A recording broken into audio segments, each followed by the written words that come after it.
मैं स्टार्ट कर रहा हूँ। अभी मैं अपना स्क्रीन में शेयर कर रहा हूँ। Good afternoon all.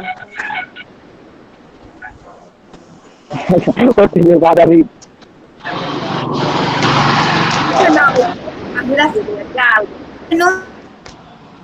हो गया।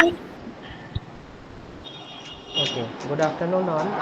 तो आज हम थोड़ा फास्ट पढ़ाएंगे हर एक टॉपिक में से, ताकि सबको पता चले। और आज मैं स्टार्ट करने वाला हूँ प्रोनाउन से। तो प्रोनाउन का जो जिन लोगों को पता है उन लोगों को तो पता ही है, और जिन लोगों को पता नहीं है तो मैं एक बार में जिनको पता है उसका रिवीजन हो जाएगा, और जिनको पता नहीं है वो लोग समझ पाएंगे। ठीक है, तो मैं थोड़ा फास्ट पढ़ाऊँगा अभी से, तो आप लोग अटेंटिवली देखते रहो, और जो भी चीज़ छूट गया है उसको नोट करना। ठीक है, मेरा स्क्रीन सबको दिख रहा है ना?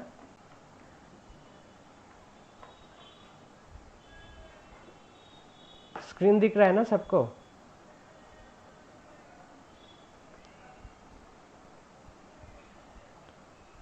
Hello hello. सर दिख रहा है। ओके दिख रहा है सर। ओके। सो प्रोनाउन में हम लोग क्लासिफाई करेंगे। पहला क्लासिफिकेशन है तुम्हारा सब्जेक्ट प्रोनाउन। ठीक है, सब्जेक्ट प्रोनाउन में क्या क्या आता है?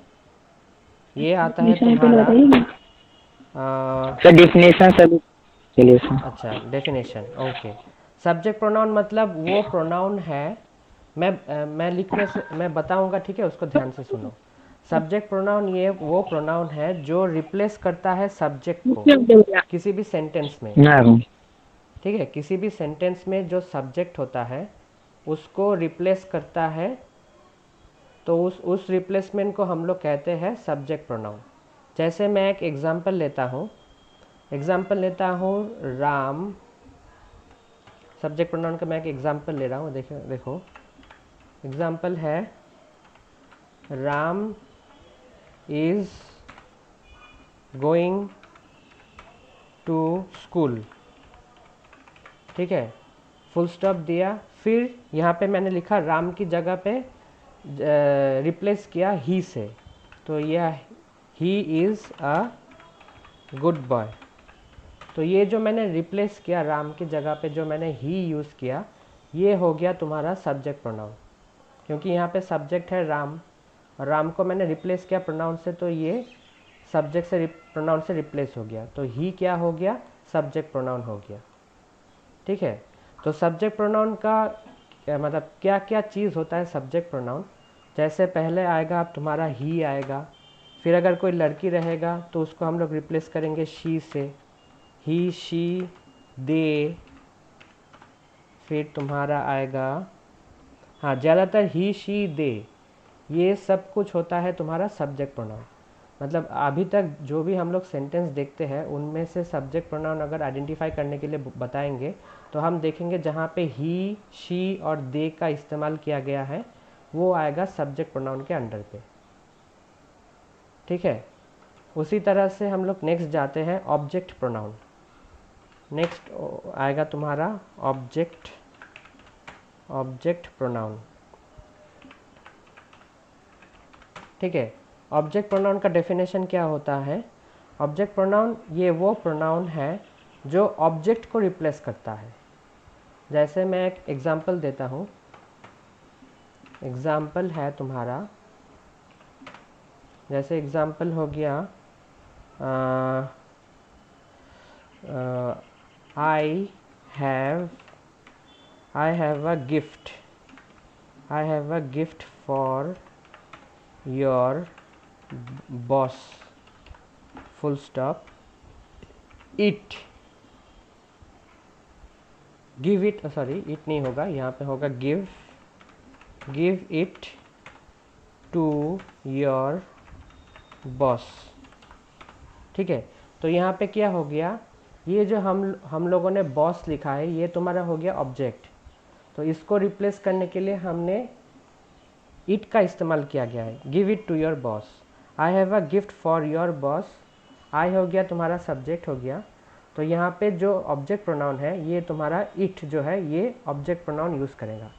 सिंपल सी चीज़ है, जिस भी सेंटेंस पे तुम्हारा ईट, इसको ध्यान से नोट करो, ईट रहेगा, यू रहेगा, हर रहेगा, हिम रहेगा, ठीक है। जिस भी सेंटेंस पे ये टर्म्स रहेंगे, कोई भी सेंटेंस पे ईट, यू, हर, हिम, ये जहाँ पे भी रहेगा ना, ये तुम पता कर लेना, ये सारे होते हैं ऑब्जेक्ट प्रोनाउन के अंडर पे। मतलब कोई भी एक सेंटेंस हो गया जहाँ पे तुम्हें दिख रहा है यू, उसका मतलब है वहाँ पे जो यू है वो है तुम्हारा ऑब्जेक्ट प्रोनाउन। कहीं पे भी अगर हर दिखाई देगा तो हर क्या होगा, ये होगा तुम्हारा ऑब्जेक्ट प्रोनाउन। जो ईट रहेगा, ईट क्या होगा, ऑब्जेक्ट प्रोनाउन। जैसे इस सेंटेंस पे मैंने यूज़ किया है ईट, तो यहाँ पे ईट क्या डिनोट कर रहा है, ये हो गया ऑब्जेक्ट प्रोनाउन, ठीक है। यहाँ तक क्लियर है सबको? Hello, yes sir. हाँ यस सर, क्या हुआ? नेक्स्ट होता है तुम्हारा possessive pronoun. Possessive pronoun, possessive pronoun क्या क्या होता है? पॉजेसिव प्रोनाउन का डेफिनेशन है जहाँ पे भी तुम्हारा माइन, मतलब पॉजेसिव प्रोनाउन का टर्म्स क्या क्या होगा, मी की जगह पे हम लोग लिखते हैं माइन। मी जहाँ पे लिखा होगा पॉजेसिव प्रोनाउन पे वो आएगा तुम्हारा माइन। माइन हो गया, आवर्स हो गया, फिर तुम्हारा योर्स हो गया, फिर तुम्हारा हर्स हो गया, फिर हो गया हीज, फिर हो गया इट्स, फिर हो गया देयर्स, ठीक है, फिर हो गया तुम्हारा हुज। सो ये जितने भी टर्म्स तुम देख रहे हो, mine, ours, yours, hers, his, its, theirs, whose, ये सारे होते हैं तुम्हारे पॉजेसिव प्रोनाउन। तो जिस भी सेंटेंस पे तुम्हें ये दिखाएगा मी की जगह पे माइन होता है, ठीक है, फिर हु की जगह पे हुज होता है, तो जिस भी सेंटेंस पे तुम्हें ये सारे टर्म्स दिखाई देंगे तो तुम्हें सिंपली पता होगा ये सारे क्या होते हैं, पॉजेसिव प्रोनाउन होते हैं, ठीक है। नेक्स्ट हम लोग देखते हैं पॉजेसिव प्रोनाउन का एक एग्जाम्पल हम लिख लेते हैं। जैसे एक एग्जाम्पल दे देते हैं। एग्जाम्पल हो गया जैसे those 4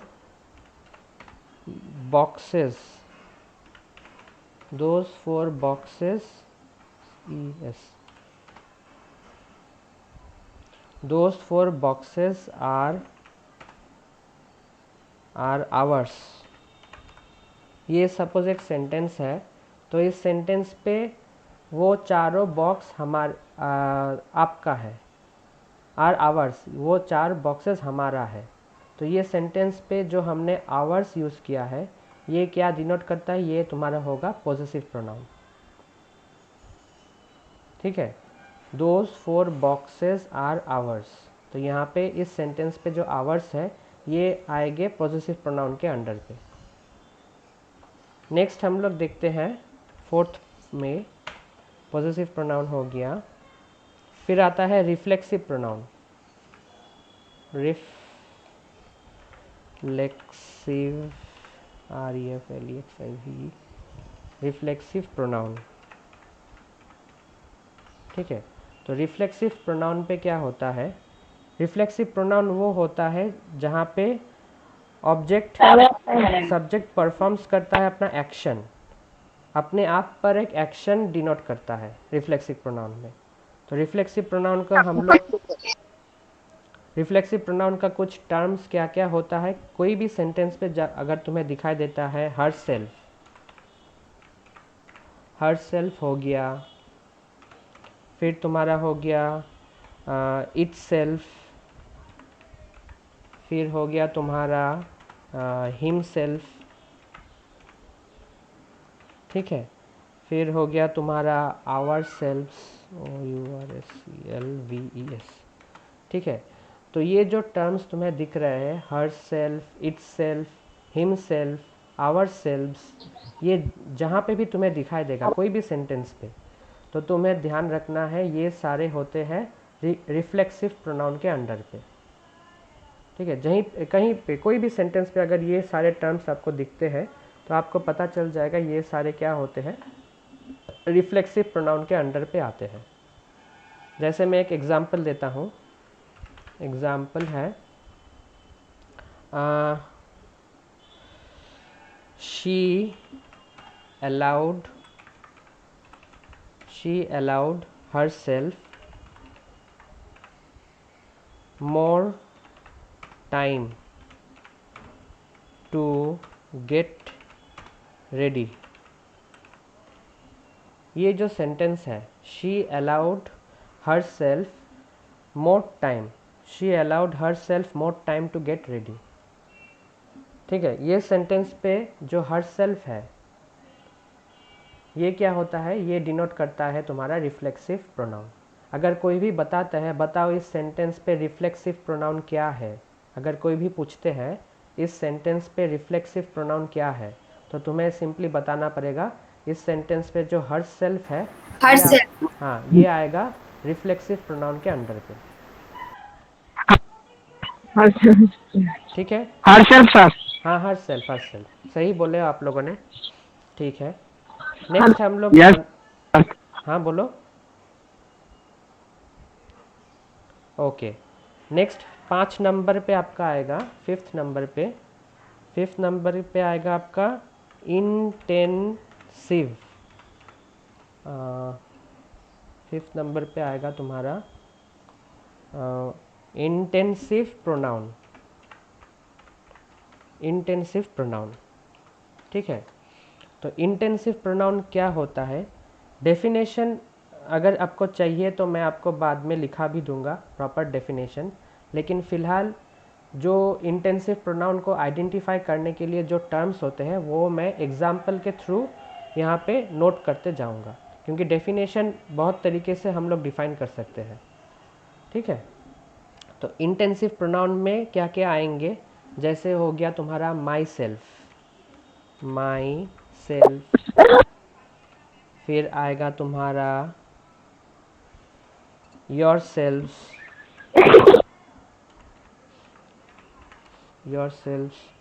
फिर यहाँ पे एक कॉमन है वो है आपका आवर सेल्व्स। ठीक है, मतलब आवर सेल्व्स हमारे रिफ्लेक्सिव प्रोनाउन में भी आते हैं और आवर सेल्फ इंटेंसिव प्रोनाउन में भी आते हैं। तो मैं एक बार डेफिनेशन जो है मैं एक बार रीड कर देता हूँ। मेरे हिसाब से इंटेंसिव प्रोनाउन वो होता है जो ऑब्जेक्ट की तरह एक्टिंग नहीं करता है, मतलब वो ऑब्जेक्ट नहीं है। They can appear right after the subject, मतलब सेंटेंस पे जो सब्जेक्ट होगा, सब्जेक्ट के तुरंत बाद ही ये myself, ourself, yourself वो अप्लाई होता है। मतलब ज़रूरी नहीं है ये माई सेल्फ हमेशा सेंटेंस पे ऑब्जेक्ट की तरह बिहेव करेगा। ठीक है, तो ये सारे चीज़ें होते हैं इंटेंसिव प्रोनाउन। किसी भी अगर कैंडिडेट को सब्जेक्ट या ऑब्जेक्ट पता नहीं है तो मैं उनको एक्सप्लेन करूँगा। ठीक है, तो मेरे ख्याल से सबको आइडिया है सब्जेक्ट क्या होता है और ऑब्जेक्ट क्या होता है एक सेंटेंस पे। ठीक है, तो ये हो गया तुम्हारा इंटेंसिव प्रोनाउन। और देखो यहाँ पे जैसे माई इंटेंसिव प्रोनाउन में ध्यान रखना माई सेल्फ, आवर सेल्फ और योर सेल्फ, ये तीनों वर्ड जहाँ पे भी रहेंगे वो इंटेंसिव प्रोनाउन भी कहेंगे। लेकिन आवर सेल्फ में एक ट्विस्ट हो गया, आवर सेल्फ इंटेंसिव भी है और साथ में रिफ्लेक्सिव भी है आवर सेल्फ। नेक्स्ट आता है आपका 6 नंबर पे प्रोनाउन है, वो आपका होता है जैसे इंटेंसिव। नेक्स्ट आता है आपका या हेलो, नेक्स्ट आता है आपका रिलेटिव प्रोनाउन। ठीक है, रिलेटिव प्रोनाउन के अंडर पे क्या क्या टर्म्स होते हैं। रिलेटिव प्रोनाउन मतलब ये रिलेशनशिप डिस्क्राइब करता है। ठीक है, मतलब जो रिलेशनशिप होता है वो डिनोट करता है। जैसे मैं रिलेटिव प्रोनाउन को डिफाइन करता हूँ, जैसे हो गया तुम्हारा विच, विच हो गया, फिर हो गया हुज, फिर हो गया which ever, CH which ever, ठीक है। फिर हो गया दैट, फिर हो गया हु, फिर हो गया हुम, फिर हो गया हुज, ठीक है। फिर हो गया हुएवर, ईयर। सो रिलेटिव प्रोनाउन क्या होता है? Relative pronoun introduces the relative clause and they are used to make clear what is being talked about in a sentence. They describe something more about the subject or the object. मतलब एक example हम लोग देख लेते हैं यहाँ पे। जैसे एग्जाम्पल मैं देता हूँ तो फिर ये क्लियर अंडरस्टैंडिंग होगा रिलेटिव प्रोनाउन का यूज़ कहाँ पे होता है सेंटेंस पे। जैसे एक एग्जाम्पल हम देखते हैं तो पता चल जाएगा। a person who loves nature is a good person, ठीक है। सो ये जो सेंटेंस है यहाँ पे देखो हमने यूज़ किया person who loves nature is a good person, मतलब वो व्यक्ति जो प्रकृति को पसंद करता है वो अच्छा इंसान होता है, ठीक है। तो ये व्यक्ति को हमने डिनोट किया है हु से, who loves nature, who loves nature. तो यहाँ पे जो हु हो गया ये आएगा तुम्हारा रिलेटिव प्रोनाउन, यहाँ पे रिलेशनशिप को डिफाइन कर रहा है, ठीक है। जैसे तो ये सारे यहाँ तो जिस भी सेंटेंस पे हमें ये सारे चीज़ें को डिफाइन करना पड़ेगा और वहाँ पे अगर बताते हैं find out the relative pronoun, find out the intensive pronoun, तो ये सारे वर्ड्स को आप ध्यान पे रखते हुए फिर उसको आइडेंटिफाई करना। ये तो प्रोनाउन है ही, लेकिन प्रोनाउन किस कैटेगरी पे आते हैं वो आपको पता चल गया, ठीक है। ये कैटेगरी ऑफ प्रोनाउंस हो गया, है तो प्रोनाउन सबको ही, लेकिन ये सारे कैटेगरी के अंडर पे आते हैं, ठीक है। अभी हम लोग लास्ट जो प्रोनाउन है वो आपका होता है, कितने नंबर पे है हम लोग? 6 पे है। लास्ट दो प्रोनाउन है। 7th पे है तुम्हारा,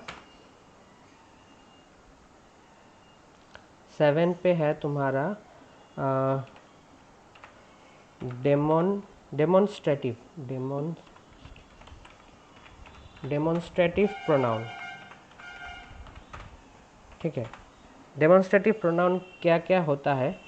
डेमोन्स्ट्रेटिव प्रोनाउन जैसे THIS दिस हो गया, THESE दिस हो गया, फिर आ गया दैट, फिर आ गया दोज, ठीक है। सो ये सारे जो टर्म्स है ये सारे आपका हो गए हैं डेमोन्स्ट्रेटिव प्रोनाउन। क्यों डेमोन्स्ट्रेटिव प्रोनाउन हो गए हैं वो हम लोग सेंटेंस पे जब हम देखेंगे तो वहाँ पे पता चल जाएगा। तो जैसे मैं एक एग्जांपल लेता हूँ डेमोन्स्ट्रेटिव प्रोनाउन का। तो डेमोन्स्ट्रेटिव प्रोनाउन के हो गया this is my car, this is my car. So यहाँ पे क्या हो गया, ये मेरा गाड़ी है, मतलब मैंने गाड़ी को डेमोन्स्ट्रेट किया है, ये मेरा गाड़ी है, किसी और का नहीं है। सो यहाँ पे जो दिस है ना ये कार को डिफाइन कर रहा है, दिस इज़ माई कार। तो इसका मतलब है ये दिस यहाँ पे demonstrative pronoun as a act कर रहा है, ठीक है। This is my book, this is my school, ये जितने भी होते हैं ये सारे डेमोन्स्ट्रेटिव प्रोनाउन होते हैं। बस ये सारे टर्म्स को आप ध्यान पे रखते हुए अगर कोई बताते हैं यहाँ पे डेमोन्स्ट्रेटिव प्रोनाउन क्या है, तो अगर ये सारे टर्म्स रहेंगे तभी आप बता पाओगे ये सारे डेमोन्स्ट्रेटिव प्रोनाउन के अंडर पे आते हैं, ठीक है। नेक्स्ट जो लास्ट हमारा प्रोनाउन है वो है आपका interrogative pronoun, INTERROGATIVE। Interrogative pronoun.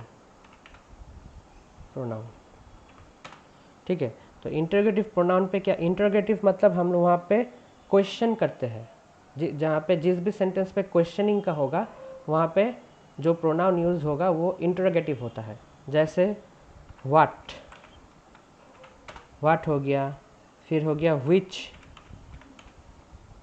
फिर हो गया तुम्हारा हु, फिर हो गया हुम, फिर हो गया हुज।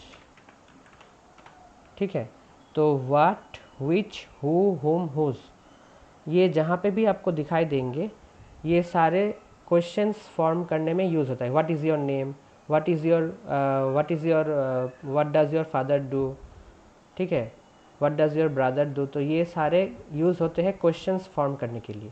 तो इसीलिए ये सारे को हम लोग बताते हैं इंटरोगेटिव प्रोनाउन।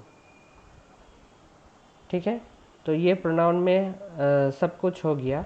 प्रोनाउन में इतने ही पार्ट्स होते हैं प्रोनाउन का। तो अभी हम लोग नेक्स्ट मूव करते हैं आर्टिकल्स पे। यहाँ तक किसी को डाउट है अभी तक जो मैंने प्रोनाउन के ऊपर बात किए हैं? No sir. ओके, हम लोग धीरे धीरे जाएंगे, फिर टेंस भी करेंगे, तो थोड़ा रिवाइज भी हो जाएगा। जिनको पता है और जिनको पता नहीं है वो लोग तो नोट कर ही रहे हैं, कोई टेंशन की बात नहीं है। अभी प्रोनाउन के बाद अभी हम लोग जाएंगे एडजेक्टिव पे। नेक्स्ट टॉपिक होता है आपका एडजेक्टिव। एडजेक्टिव, अभी एडजेक्टिव क्या होता है पहले हम डेफिनेशन एक बार बता देते हैं आपको। एडजेक्टिव मतलब कोई भी अगर कोई किसी को लिखना है डेफिनेशन तो मैं अंग्रेजी पे बताता हूँ। It normally indicates quality, size, shape, duration, feelings, contents and more about the noun और प्रोनाउन। ठीक है, मतलब कोई भी इंसान हो उसके कैरेक्टर, मतलब वो अच्छा है या भला है, या कोई भी वस्तु हो उसका सर हाँ बोलो। सर डेफिनेशन को एक बार और दोहरा सकते हैं? अच्छा, मैं यहाँ पे लिख देता हूँ तो सबको दिखा। हाँ यस। ठीक है, हाँ जी जरूर। हाँ, एडजेक्टिव क्या होता है मैं सिंपल वे पे दिखा देता हूँ। पूरा नाम क्या? डिस्क्राइब्स, सॉरी ये लिखो, it is used to describe, it is used to describe or modifies noun and pronoun in a sentence,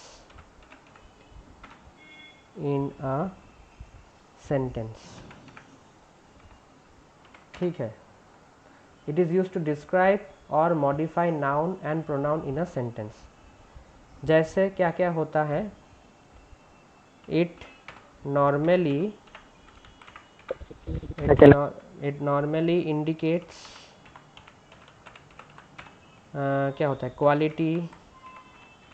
quality comma shape comma size comma duration comma feelings comma contents. ठीक है, और भी बहुत सारे होते हैं। Naturally quality, shape, size, duration, ये सारे क्या होता है, कैरेक्टर होता है किसी भी प्रोडक्ट का, या कैसे होता है कि उसका क्वालिटी क्या है, वो लड़का कैसा है, हाँ, वहाँ पे जाने में कितना टाइम लगेगा।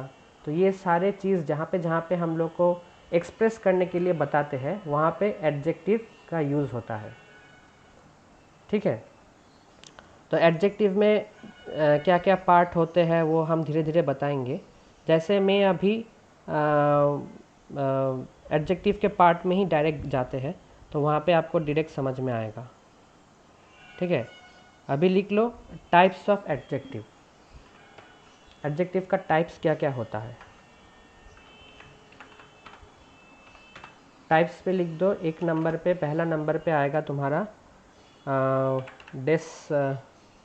descriptive, CRIPTIV, descriptive adjective, descriptive, DESCRIP। हाँ, descriptive adjectives क्या होता है? descriptive adjectives होता है यहाँ पे, जैसे अगर किसी को अगर लिखना है तो आप लिख सकते हो this adjectives provide information and attitude to the noun pronoun they modify और डिस्क्राइब। मतलब डिस्क्रिप्टिव मतलब क्या होता है? डिस्क्राइब करना होता है। सो एक सेंटेंस हम लोग देखते हैं, वहाँ पे ज़्यादा पता चल जाएगा। जैसे एग्जाम्पल पे देखते हैं, हम लोग एग्जाम्पल पे देखते हैं,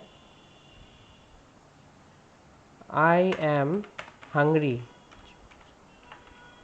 ठीक है, आई एम हंग्री मतलब यहाँ पे किसको डिस्क्राइब कर रहे हैं?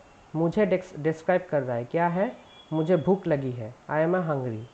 ठीक है, तो ये इसको डिस्क्राइब कर रहा है, मतलब सब्जेक्ट को डिस्क्राइब कर रहा है, क्या वो हंग्री है। तो यहाँ पे जो हंग्री है ना, ये होगा तुम्हारा डिस्क्रिप्टिव एडजेक्टिव।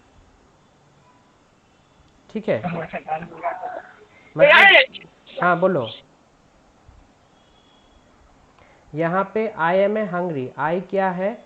आई तुम्हारा है सब्जेक्ट, और इस सब्जेक्ट को हम लोग डिस्क्राइब कर रहा है, कैसे? कि वो हंग्री है। तो हंग्री क्या हो गया? हंग्री हो गया तुम्हारा डिस्क्रिप्टिव एडजेक्टिव। मतलब सब्जेक्ट को हम लोग डिस्क्राइब कर रहे हैं, क्या?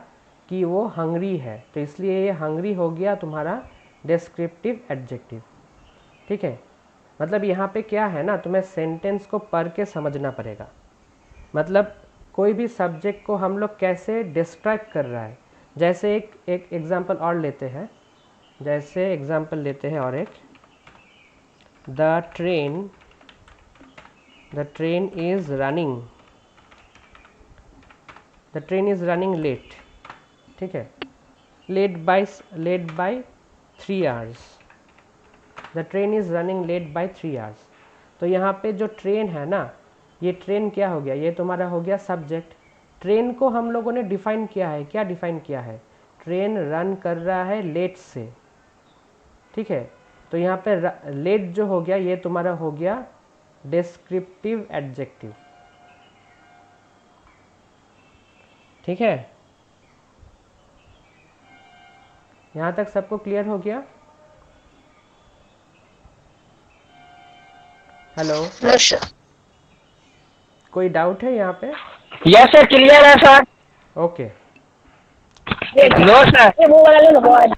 ओके, नेक्स्ट एडजेक्टिव क्या होता है तुम्हारा? Quantitative adjective. एडजेक्टिव भी बहुत तरह के होते हैं। नेक्स्ट हम लोग देखते हैं, एक चीज़ का ध्यान रखो, जहाँ पे भी कोई भी सब्जेक्ट होता है, उसको हम लोग कैसे एक्सप्रेस कर रहे हैं, वो मतलब सेंटेंस पढ़ते वक्त ध्यान से पढ़ना पड़ेगा। ये किसके लिए डिफाइन किया गया है? सब्जेक्ट के लिए या फिर ऑब्जेक्ट के लिए? अगर सब्जेक्ट के लिए हम लोग डिस्क्राइब कर रहा है, तो ही तुम्हारा वो डिस्क्रिप्टिव एडजेक्टिव के अंडर पे ही आएगा, अन्यथा नहीं आएगा। ठीक है, तो ये डिस्क्रिप्टिव हो गया। अभी नेक्स्ट आता है तुम्हारा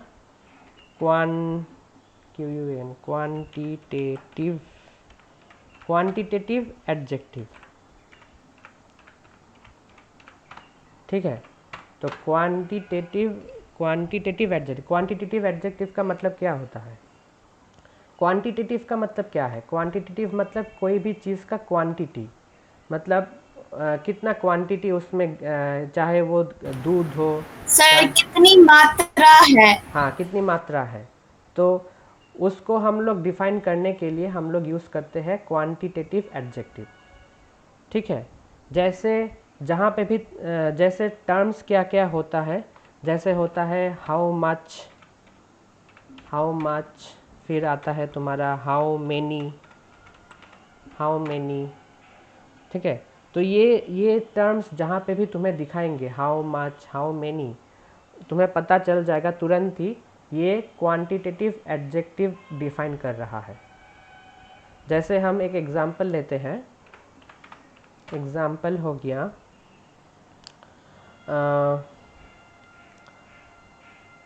ये हाउ मेनी जो है ना, ये क्वेश्चन के फॉर्म में भी आता है। जैसे हो गया how many books did you by.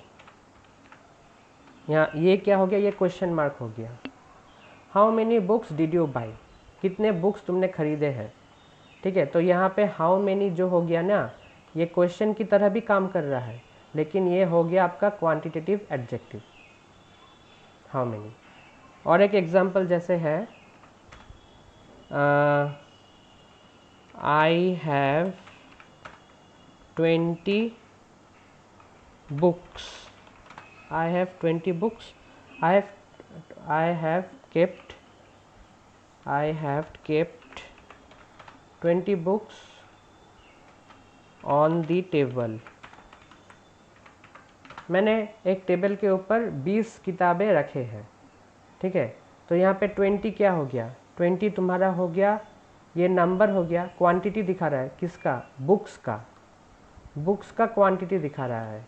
इसका मतलब है 20 भी एक नंबर हो ही सकता है, लेकिन ये क्वांटिटेटिव एडजेक्टिव के अंडर पे आएगा, क्योंकि यहाँ पे हम लोग क्वेश्चन करेंगे how many books, I have kept 20 books on the table. तो इसको अगर हम लोग क्वेश्चन के टर्म में हम लोग डिफाइन करेंगे तो हमें क्वेश्चन आएगा how many books did you kept on the table. देखो हाउ मच और हाउ मेनी जनरली हम लोग क्वेश्चन जब करते हैं तो हम लोग हाउ मेनी और हाउ मच का यूज़ करते हैं। How many litres of water are stored in a tank. ठीक है, how much money do you have in your pocket. ठीक है, तो ये सारे जिस भी सेंटेंस पे तुम्हें दिखाई देगा हाउ मच और हाउ मेनी, अगर वो क्वेश्चन की तरह तो है तो फिर तो पता ही चल गया। अगर वह क्वेश्चन के फॉर्म में नहीं है लेकिन क्वांटिटी दिखा रहा है 20 बुक्स या 20 बकेट्स कोई भी दिखा रहा है, तो तुरंत ही क्वेश्चन कर लेना how many books are kept on the table. तो तुम्हें तब पता चल जाएगा ये क्वांटिटेटिव एडजेक्टिव के अंडर पे आएगा। जहाँ पे भी क्वांटिटी का डेफिनेशन रहेगा तुरंत वहाँ पे कैच कर लेना, यहाँ पे क्वांटिटेटिव एडजेक्टिव का इस्तेमाल किया गया है। ठीक है, मेनी और मच कहाँ पे यूज़ किया जाता है वो हम लोग बाद में देखेंगे। ये मच और ये मेनी कहाँ पे यूज़ किया जाता है वो हम लोग बाद में डिस्कस करेंगे। ठीक है, अभी के लिए इतना ही जान लो, उसके बाद में डिस्कस करेंगे। नेक्स्ट एडजेक्टिव जो होता है वो होता है आपका 3rd नंबर पे हम लोग डिफाइन करेंगे proper adjective. CTIVE, proper adjective. ठीक है, प्रॉपर मतलब फॉर्मल, पोलाइट, ये सब होता है जहाँ पे जैसे एग्जाम्पल हो गया proper objective generally proper noun के लिए यूज़ किया जाता है। They are use for proper noun. ठीक है, प्रॉपर एडजेक्टिव हमेशा प्रॉपर नाउन के लिए यूज़ किया जाता है, ये आप ध्यान रखिएगा। ठीक है, ज़्यादातर प्रॉपर नाउन के लिए ही यूज़ किया जाता है। जैसे मैं एक एग्जांपल लेता हूँ प्रॉपर एडजेक्टिव का। एक एग्जांपल, मैं 2 एग्जांपल लेता हूँ। पहला एग्जांपल लेता हूँ I love KFC chicken, CKEN। ठीक है, आई लव KFC चिकन। तो यहाँ पे KFC एक ब्रांड हो गया। ठीक है, तो ये प्रॉपर नाउन की तरह बिहेव कर रहा है। तो यहाँ पे हम लोग प्रॉपर नाउन की जगह पे जो एडजेक्टिव यूज़ कर रहा है उसको हम लोग प्रॉपर एडजेक्टिव कहेंगे। तो यहाँ पे KFC जो हो गया ये तुम्हारा प्रॉपर नाउन के अंडर पे, प्रॉपर एडजेक्टिव के अंडर पे आ जाएगा। दूसरा एग्जाम्पल होता है, ये दोनों एग्जाम्पल में डिफरेंस ध्यान से देखना। American Americans are very very strong. तो यहाँ पे क्या हो गया, अमेरिकन्स जो है वो तुम्हारा आ जाएगा प्रॉपर एडजेक्टिव के अंडर पे। ठीक है, बेसिकली ये प्रॉपर नाउन जो होते हैं, किसी कंट्री हो कोई भी हो, वहाँ पे अगर ऐसे ये ज़्यादा इम्पोर्टेंट नहीं है, लेकिन फिर भी बता देते हैं। अगर कोई भी पूछते हैं प्रॉपर एडजेक्टिव क्या होता है, तो सिंपली आप बता देना जहाँ पे प्रॉपर नाउन का यूज़ होता है वहाँ पे प्रॉपर एडजेक्टिव होता है। तो यहाँ पे जैसे इस सेंटेंस पे अगर कोई भी पूछते हैं, सर तो यहाँ पे इंडियंस भी लिख सकते हैं? हाँ हाँ, इंडियंस भी लिख सकते हो, कोई दिक्कत नहीं है। किसी भी नेशन का नाम, किसी भी कंट्री का नाम से अगर कोई डिफाइन करता है और वहाँ पे अगर कोई पूछता है कि बताओ यहाँ पे प्रॉपर एडजेक्टिव क्या है, तभी तुम्हें बताना पड़ेगा इस सेंटेंस पे प्रॉपर एडजेक्टिव होता है अमेरिकन। ठीक है, मतलब ये इन्फॉर्मेशन एक मैंने आपको दे दिया। अगर कोई पूछता है, ऐसे नहीं पूछता है, लेकिन अगर पूछ लिया तो बता देना। ठीक है, नेक्स्ट होता है तुम्हारा 4th नंबर पे आएगा डेमोन्स्ट्रेटिव एडजेक्टिव। लास्ट में हम लोगों ने देखा था डेमोन्स्ट्रेटिव प्रोनाउन, तो यहाँ पे हम लोग देखेंगे हाँ बोलो बोलो बोलो।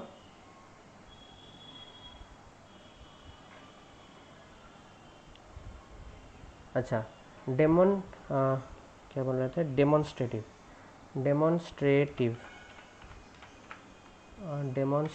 एडजेक्टिव। ये सब नॉलेज के लिए रख लो, अगर कोई पूछता है तो बताना, अन्यथा किसी को फ़र्क नहीं पड़ता। अगर पूछता है तो ही बताना। ऐसे जिसको पता है तो पता ही है, और जिसको पता नहीं है वो लोग नोट करते रहो और सुनते रहो। ठीक है, तो डेमोन्स्ट्रेटिव एडजेक्टिव में क्या क्या वर्ड्स होते हैं, जैसे हो गया आपका दिस, ठीक है, दिस हो गया, दैट हो गया। ये जो हम लोगों ने डेमोन्स्ट्रेटिव प्रोनाउन यूज़ किए हैं उसी तरह से ये डेमोन्स्ट्रेटिव एडजेक्टिव है। जस्ट वर्ड को ध्यान देना, क्या क्या वर्ड होते हैं। दिस हो गया, फिर हो गया आपका दोज हो गया, तो दिस दैट दिस दोज, ये टर्म्स जहाँ पे भी डिफाइन होगा जिस भी सेंटेंस पे, अगर वहाँ पे पूछते हैं डेमोन्स्ट्रेटिव एडजेक्टिव क्या है, तो फिर तुम बता देना दिस है, दैट है, दीज है, दोज है, ये सब होता है डेमोन्स्ट्रेटिव एडजेक्टिव। ठीक है, यहाँ पे एग्जाम्पल्स लेने की कोई ज़रूरत नहीं है। अगर कोई बताते हैं दिस इज़ माई कार, तो यहाँ पे बताओ डेमोन्स्ट्रेटिव एडजेक्टिव क्या है, तो अब बताओगे दिस जो है ये है आपका डेमोन्स्ट्रेटिव एडजेक्टिव। मतलब मैंने डेमोन्स्ट्रेट किया सब्जेक्ट को। नेक्स्ट आता है आपका 5th नंबर पे है possessive, ESSI, possessive adjective. Possessive adjective, possessive adjective पे क्या क्या होता है, जैसे हो गया माई, माई हो गया, फिर हो गया हिज, फिर हो गया हर, फिर हो गया आवर, फिर हो गया देयर, फिर हो गया योर्स। ये सारे वर्ड्स जहाँ पे भी दिखाई देंगे वो सारे क्या होंगे, पोजेसिव एडजेक्टिव के अंडर पे आएंगे, अगर कोई पूछता है तो ही, अन्यथा नहीं। ठीक है, उसी तरह से जो इंटरोगेटिव एडजेक्टिव है आपका, फिर indefinite adjective. Indefinite adjective important है। नेक्स्ट हम लिखते हैं 6 नंबर पे indefinite, FINITE, indefinite adjective. Indefinite adjective मतलब जो डेफिनिट नहीं है। ठीक है, तो डेफिनिट कैसे नहीं होगा सेंटेंस, जहाँ पे भी हम लोग देखेंगे ये सारे टर्म्स को, जैसे आपका हो गया फ्यू, फ्यू हो गया, फिर हो गया मेनी, फिर हो गया मच, फिर हो गया आपका मोस्ट, फिर हो गया ऑल, फिर हो गया एनी, फिर हो गया ईच, फिर हो गया एवरी, फिर हो गया आइदर, फिर हो गया नोबडी, फिर हो गया सेवरल, फिर हो गया सम। तो इनडेफिनिट एडजेक्टिव का डेफिनेशन लिख लेते हैं। They provide indefinite information about the noun, मतलब जो नाउन है उसके बारे में हमारे पास कोई प्रॉपर डिफिनेशन नहीं होता है, इंफॉर्मेशन नहीं होता है। जैसे एक एग्जाम्पल लिख लेते हैं, एग्जाम्पल से ज़्यादा चीज़ें क्लियर होता है, मुझे पता है। तो एग्जाम्पल हम देख लेते हैं, जैसे I gave some books to her, ठीक है। I gave some books to her. तो यहाँ पे अगर कोई पूछता है इनडेफिनिट एडजेक्टिव क्या है, तो आप बताओगे जो सम है ये आपका हो गया इनडेफिनिट एडजेक्टिव। क्योंकि देखो क्यों इनडेफिनिट हो गया है, आई हो गया सब्जेक्ट, मैंने उसको कुछ किताबें दिया है, कुछ कितना दिया है क्वांटिटी मेंशन नहीं है, तो इसलिए यहाँ पे मतलब हमारे पास प्रॉपर इन्फॉर्मेशन नहीं है। अगर यहाँ पे बताते I gave 20 books to her, मतलब यहाँ पे साफ साफ लिखा है मैंने उसको 20 किताबें मैंने उनको दी है, तो मतलब ये क्या हो गया, ये आपका डेफिनेट हो गया, मतलब प्रॉपर इन्फॉर्मेशन है। लेकिन जैसे ही मैंने यहाँ पे सम लिख दिया, अभी तो मुझे पता नहीं चल रहा है सम मतलब क्या हो सकता है, 10 हो सकता है, 10,000 हो सकता है, 100 हो सकता है, कुछ भी हो सकता है, प्रॉपर इन्फॉर्मेशन नहीं है। तो इसीलिए ये सारे टर्म्स जहाँ पे सर भी 1 करोड़ भी हो सकता है। हाँ हो सकता है, ठीक है। तो इसलिए जहाँ पे भी सम, मेनी, ये सारे टर्म्स का यूज़ होगा, वो सारे हमारे इनडेफिनिट एडजेक्टिव बताते हैं वो पर्टिकुलर सेंटेंस पे, ठीक है। उसी तरह से हम लोग देखते हैं, सो एडजेक्टिव में इतना ही रहता है, एडजेक्टिव में और कुछ नहीं होता है। इनडेफिनिट हो गया, फिर आपका पॉजेसिव हो गया, डेमोन्स्ट्रेटिव हो गया। इनडेफिनिट ज़्यादा इम्पॉर्टेंट है, ये ज़्यादा इम्पॉर्टेंट होता है एडजेक्टिव पे, और बाकी सारे जो है वो थोड़ा बहुत होता है, इतना इम्पॉर्टेंट नहीं है। क्वांटिटेटिव एडजेक्टिव भी इम्पॉर्टेंट है, ठीक है, और ये डिस्क्रिप्टिव एडजेक्टिव, ये 3 एडजेक्टिव बहुत ही इम्पॉर्टेंट है, ठीक है। यहाँ तक किसी को क्लियर, किसी का डाउट है?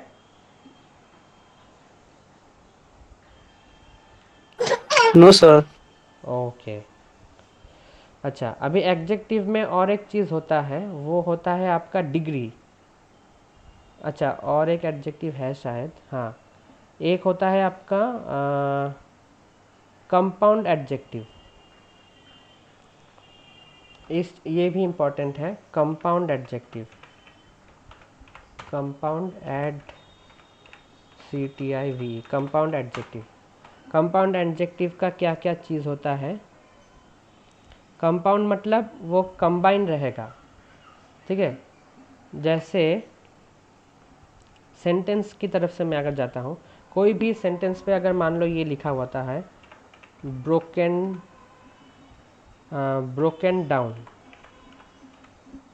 डाउन, या फिर आपका हो गया 6, अच्छा, कंपाउंड एडजेक्टिव इस तरह से आप लिखो, डेफिनेशन ही लिख देते हैं, इसका लिख देते हैं। अच्छा, कंपाउंड एडजेक्टिव मतलब जहाँ पे 1 और more words combine into a single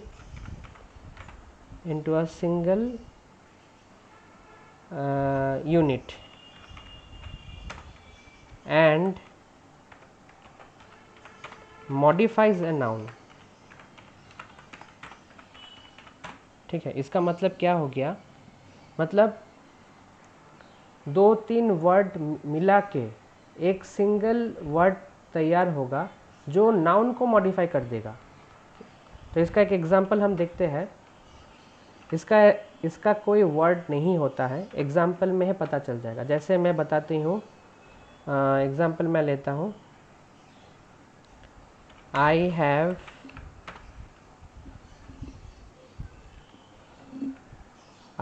a broken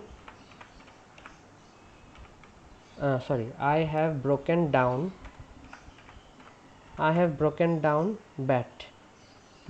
the bat। ठीक है, मैंने क्रिकेट बैट को तोड़ दिया। ठीक है, तो यहाँ पे ब्रोकन एक वर्ड हो गया और डाउन एक वर्ड हो गया। तो ब्रोकन और डाउन को हाइफन से जुड़ने के बाद एक सिंगल यूनिट पे कंबाइन हो गया। मतलब आपको दिखाई देगा जहाँ पे भी ये हाइफन रहेगा ना, वो आपको कंपाउंड एडजेक्टिव के अंडर पे इंडिकेट करेगा, कोई भी सेंटेंस पे। ठीक है, हाइफन जहाँ पे रहेगा। ठीक है, मान लो 6 फुट लॉन्ग, 6 इंचेस लॉन्ग, जहाँ पे भी हाइफन का यूज़ होता है वहाँ पे कंपाउंड एडजेक्टिव रहेगा। ठीक है, ठीक है, तो ये होता है कंपाउंड एडजेक्टिव। उसके बाद आपका नेक्स्ट हम लोग मूव करेंगे आर्टिकल्स पे। आज टाइम नहीं होगा आर्टिकल्स पे, वहाँ पे हम लोग डिग्री पे भी थोड़ा बात करेंगे। 3 टाइप के डिग्री होता है, superlative, comparative and positive degree. तो वो डिग्री के बारे में हम लोग फिर से डिस्कस करेंगे।